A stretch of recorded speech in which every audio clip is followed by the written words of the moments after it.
Welcome to Journey to Justice. I'm Eiko Kosasa, and recently I interviewed Koa Luke. He is a Hawaiian activist who returned to the islands to work towards the restoration of an independent Hawaiian nation. Let's listen in.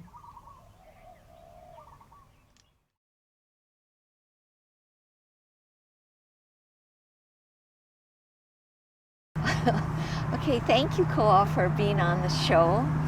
Can you share with our viewers where you were born, raised, something about your family background? Okay, well, first of all, I want to talk about the place we are having this conversation now, because I feel like that's how I identify and that is who I am. And so Okay.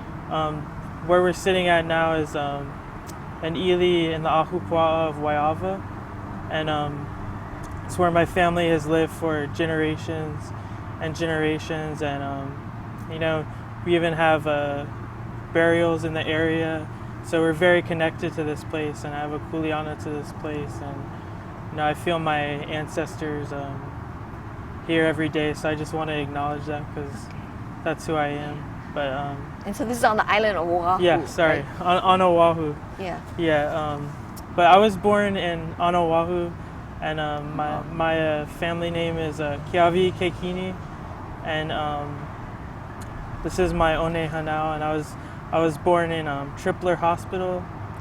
And a funny story is when I was born, my brother and my sister, they look more Hawaiian and Chinese than me. And when I was born, when I came out looking with light hair and fair skin, my mom didn't believe I was her baby. My great-grandmother who lived on this property called me Manuela boy and stuff like that from the song. So yeah, so it was an interesting birth. But Yeah. I just like to recall the funny things Yeah. of my life. But my dad was in the military, so shortly after that we moved to Virginia, all the way in Virginia.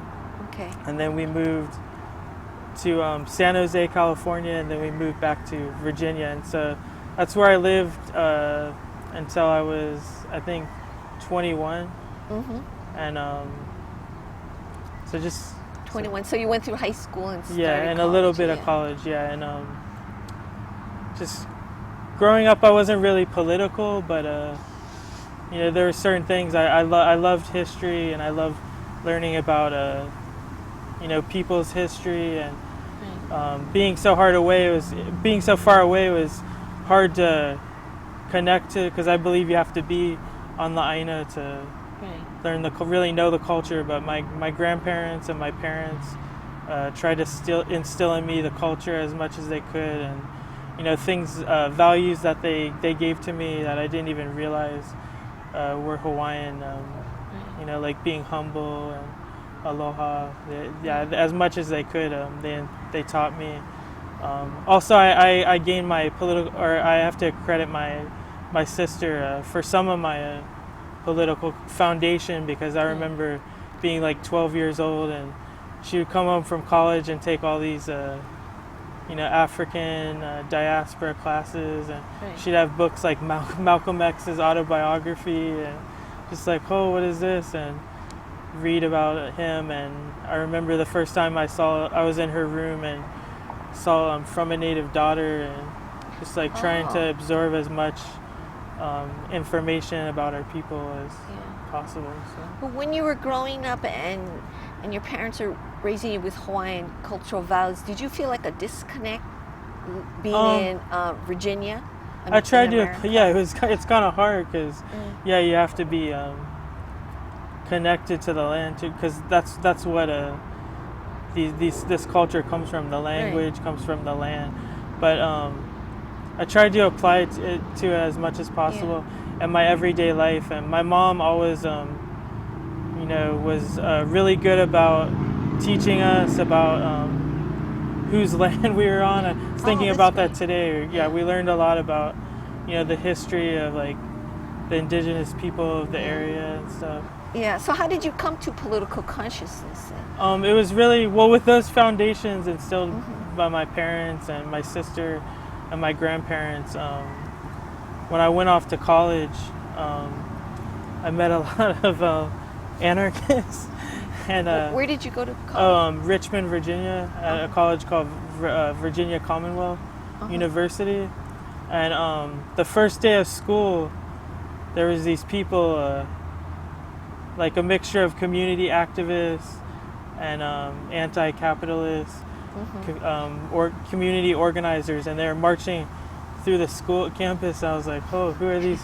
Who are these guys? And some of my friends knew them, and they're part of this organization called General Strike, and they did this program that's kind of all across the country. It's called Food Not Bombs.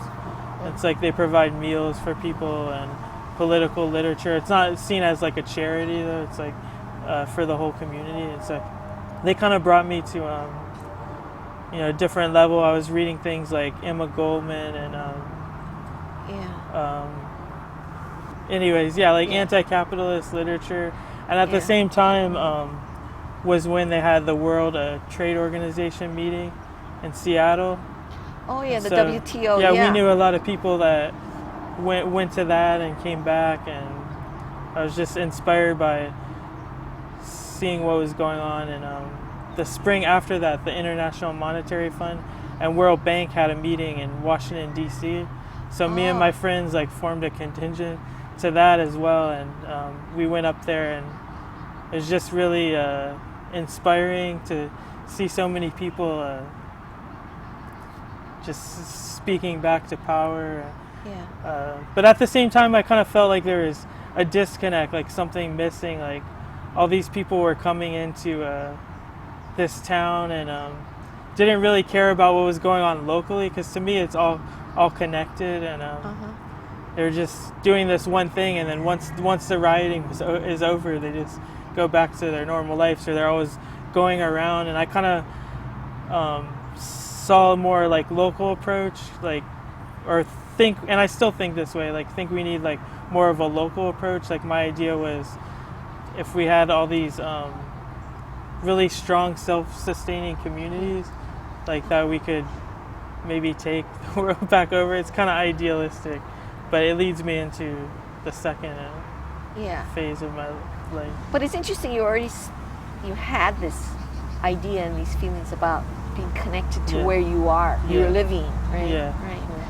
Okay, and so then after that protest, you went back to college? And I went back to college, but I was never, even in high school, I was never really into school, and it's not because I'm not into education, it was because what was being taught in school and the ways of being taught, and even in college I was never that into it, and I just wanted to be with the people and more grassroots. So after that I kept on doing local organizing.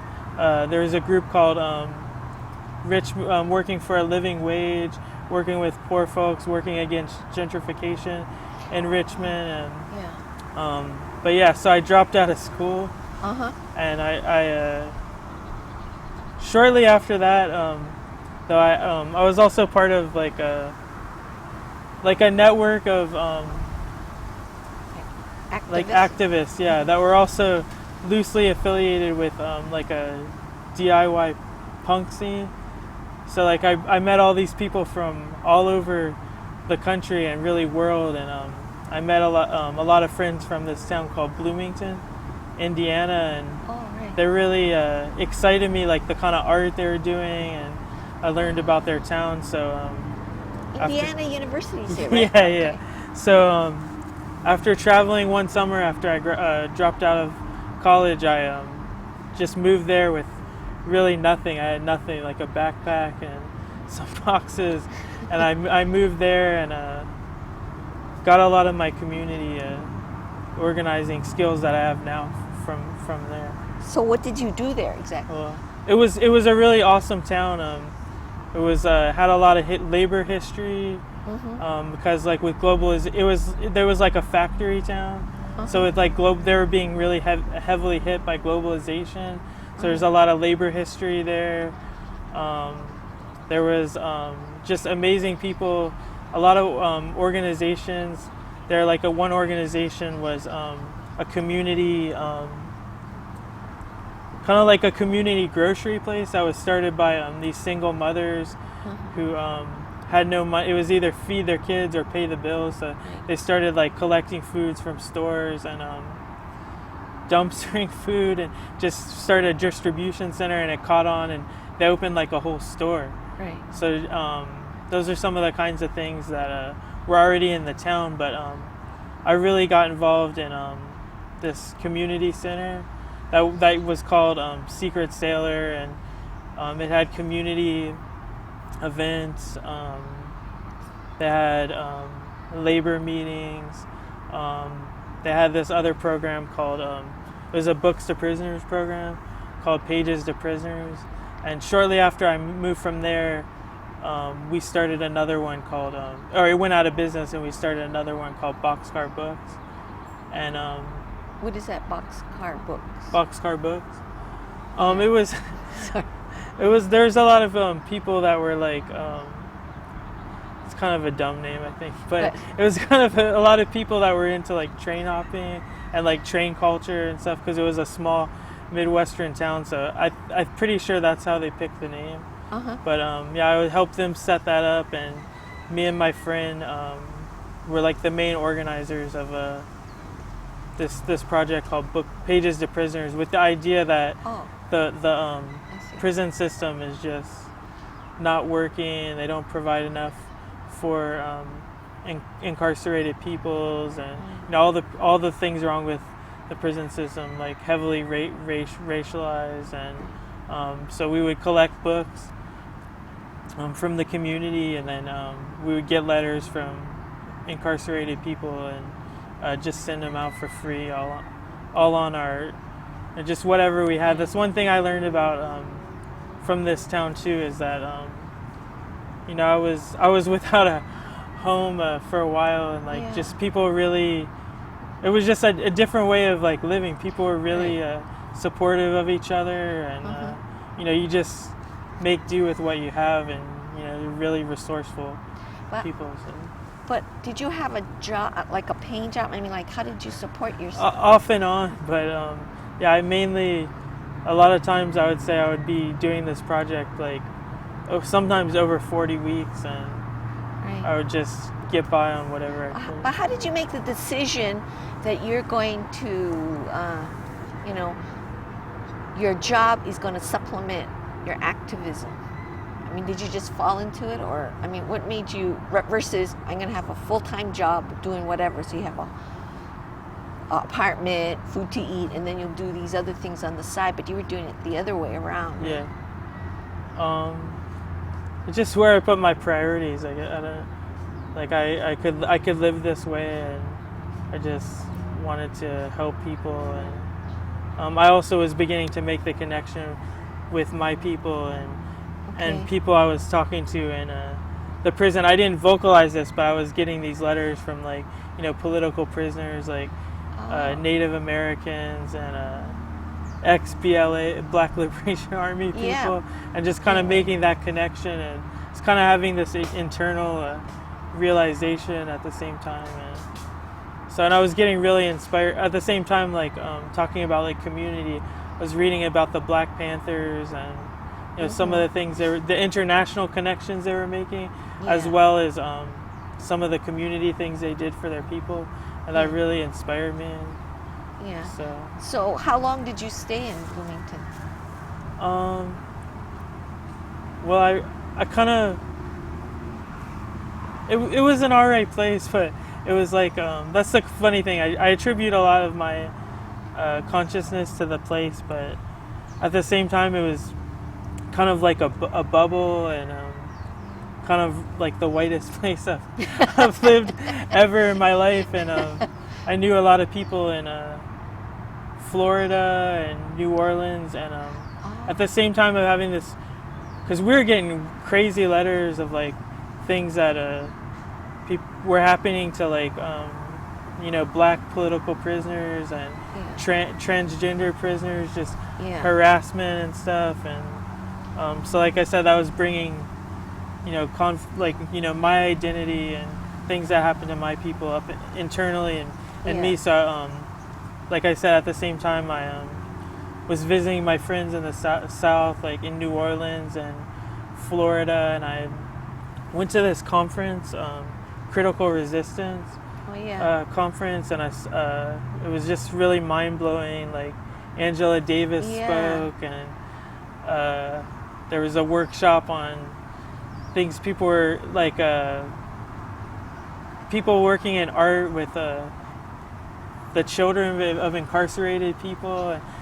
It was just a really strong community, and I felt like I had to bring this idea of, I wanted to be a part of bringing this idea that was created in this small town to like a more urban place where it kind of felt more of a struggle, you know what I mean, with more grassroots with the people. So after I went to that conference, I went back to Bloomington and I saved up my money, and I moved down to New Orleans immediately. Oh, I didn't know that. Yeah. And then what did you do in New Orleans? Well, the funny thing is, I only stayed there for a few months because the place really reminded me of Hawaii. Like the people, the climate, even like it was urban, but kind of the vegetation, how kicked down the people were getting, but they were just bounced right back up, and how important their culture was to them. And then at the same time, seeing my friends working in their community, that just inspired me, and I just kind of thought that, you know, I had to go where my people are from and get involved and somehow try to be a part of, you know, helping my people. Yeah. Okay, and then you moved to Hawaii. And I didn't really get into anything right away. So I was just trying to. When my idea was to get into the university and try to kind of, and at the same time see what was going on the community level, and just see where my politics would fit in and how I could best help people, and you know, use my skills, and at the same time learning the culture. And so my first and second year, I didn't really do anything as far as activism goes. Yeah. I was just working, surviving. But I did do like family research and just trying to learn anything I could. And you know, actually, I didn't really like being here, honestly, like, because it was kind of like the hardest place to plug into. Why for is me. it? I think, well, I came to realize that I wasn't giving my all to this place. Like I was just like seeing, you know, busy. Like my mind was still like on the continent, you know. Oh, yeah. And I was just concerned about things going on in the continent, not only like not really in activism, but just like with my family. That year, like we lost my grandmother and my auntie like within a month. So my body was here, but my mind really wasn't, and it was a hard time. And when I came back from that, I just like wanted to move, but then I got enrolled in school and just came to that conclusion. I gotta be here mentally and not just physically. And that's when I took my first semester at Leeward Community College, and met you and Momi, and I don't know. Then you decide to what? I had to stay here because I mean, at the same time, it's where I belong, and I felt it called to me, and you know, it was speaking to me as well, you know. Right. I had to just be open to what my ancestors and things were trying to tell me. And you feel right. This is the right thing. This is definitely the right thing. Yeah. So politically, what do you do now? I mean, or what is your position on things or anything?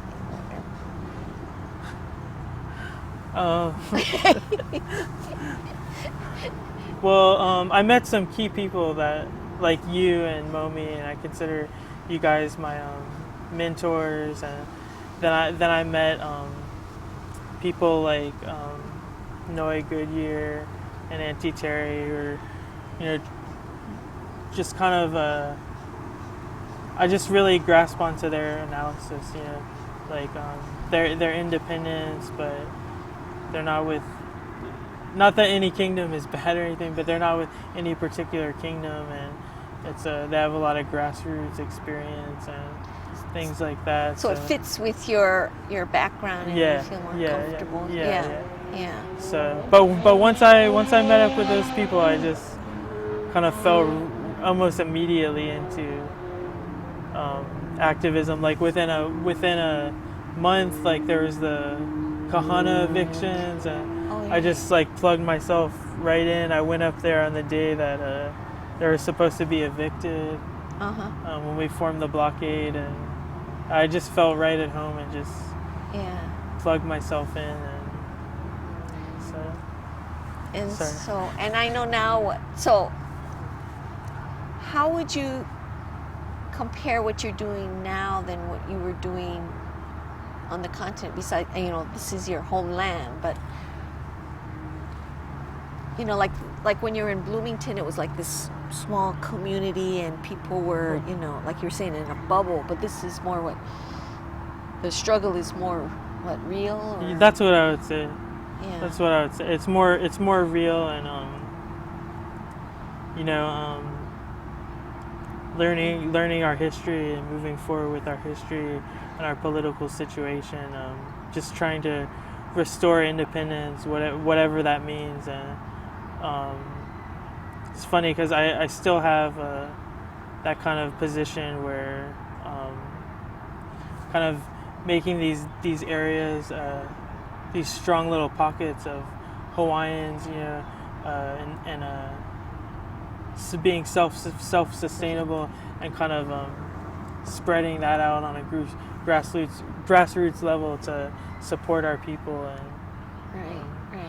Because I know you were talking about how you guys are starting to work some land near your home, right? Your family's land. That's what currently I'm putting my energy in. Like, I'm not really being affiliated with any group other than I'm just trying to plug into anywhere in the movement I can. But that's where I'm putting most of my energy into. Makai, my friend, is leasing some land from Kamehameha schools, and we found the traditional name, which is Hanakehau, and the idea is just to create like a kipuka in the middle of all this militarization.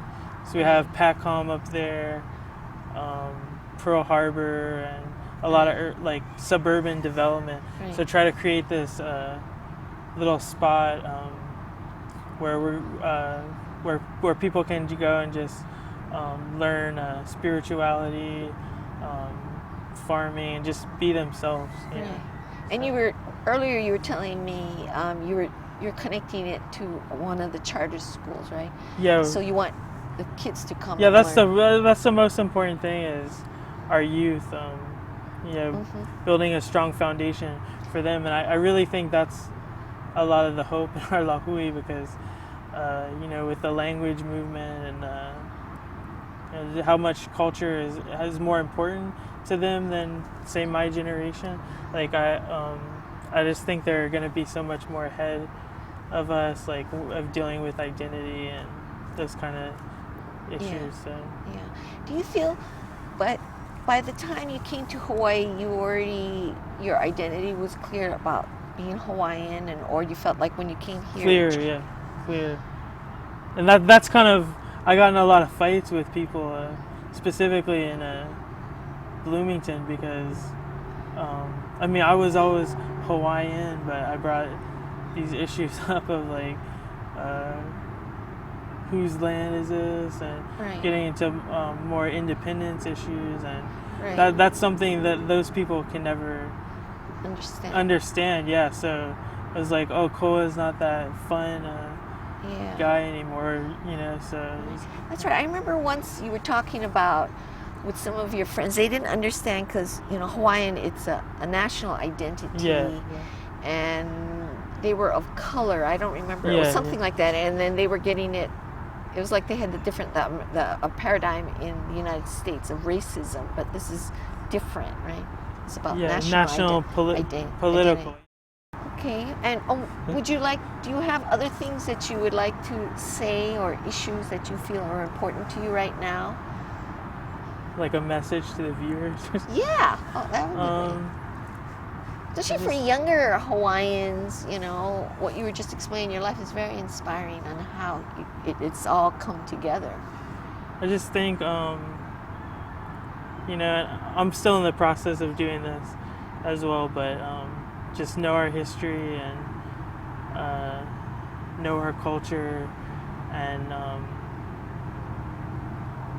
you know, reconnect with the land. And I mean, there's so much to do, and there's a, you know, we need everybody. We need, you know, the legal scholar, the farmer, the artist, the practitioner. Like, we really need everybody. I really think it's a broad movement. So when younger people come and ask you what can they do, you would say, just try to connect their interests to independence or our culture. Right.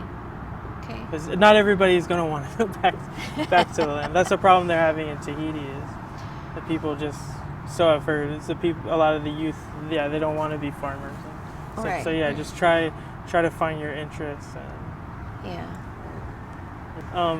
One thing that I kind of left out is in my research, I was researching this land, and then I found a name of my ancestor. I went back to the Ku'e petitions of where you know, our people resisted and collected signatures against incorporation to the United States, and I found my ancestor on that list, and I just felt, I kind of cried. I felt validated, and it was kind of on the right path, and it's kind of like in my family tradition to resist. So with that, I just know that I'm on the right path, and I'll continue helping our people recoup our country. Yeah, great. Okay, thank you.